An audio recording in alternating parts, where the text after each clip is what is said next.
Kalau kita berinfak, mau disebut tidak disebut, yang penting Allah ridha kepada kita. Yang paling penting. Ada hukum, sebab yang dia inginkan adalah ridha Allah. Yang dia cari adalah ridha dari Allah Subhanahu wa taala. Ini orang yang masuk surga. Yang masuk surga itu ala hubbihi, karena dia memberi semata-mata ingin mendapatkan ridha dari Allah Subhanahu wa taala. Jadi kalau yang diharapkan ridha Allah, insyaallah dapat. Ya, insyaallah dapat. Ya kita ngasih biar dikit kita ngasih, tapi yang kita cari ridha dari Allah dapat. Apalagi yang dikasih gede, ngasihnya gede karena Allah, wah itu dapat. Besar dapat. Seperti Abu Bakar, ya, Umar bin Khattab, Utsman bin Affan, maksudnya besar, senang dia. Kenapa? Karena ingin mendapatkan ridha dari Allah Subhanahu wa taala.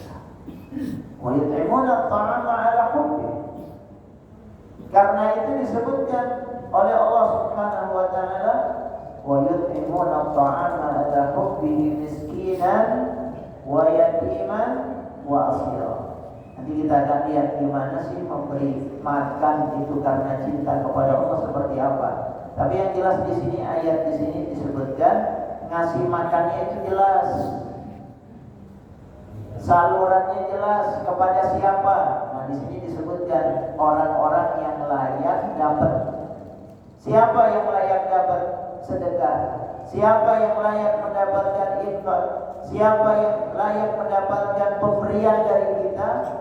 Allah Ta'ala mengatakan pertama, perhatikan fakir miskin.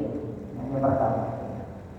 Jadi ala hubbihi miskinan, kata Allah, orang miskin. Perhatikan fakir miskin di sekitar kita. Kalau ada yang miskin-miskin, ada yang butuh, jangan dibiarin, kasih dia. Nabi itu marah kalau ada orang yang tak peduli sama fakir miskin di sekitarnya. Nabi pernah mengatakan ma'amana Nabi, tidak beriman kepadaku, tidak beriman kepadaku. Siapa ya Rasulullah? Man bata syab'an wa jaruhu ja'i'un ila jambihi wa huwa ya'lam. Orang yang melewatkan malamnya dalam kondisi kenyang, sementara tetangganya miskin, lapar, dia biarkan padahal dia tahu. Nabi marah. Makanya kalau ada yang miskin, yang gak punya, yang lagi butuh, kasih. Barangkali cuma sepiring nasi, gak apa-apa kasih. Ya. Barangkali ada roti yang kita punya, kasih sama dia. Itu pahalanya besar. Ya. Jadi yang pertama yang harus dikasih siapa? Fakir miskin. Makanya korban. Kita kemarin korban ya.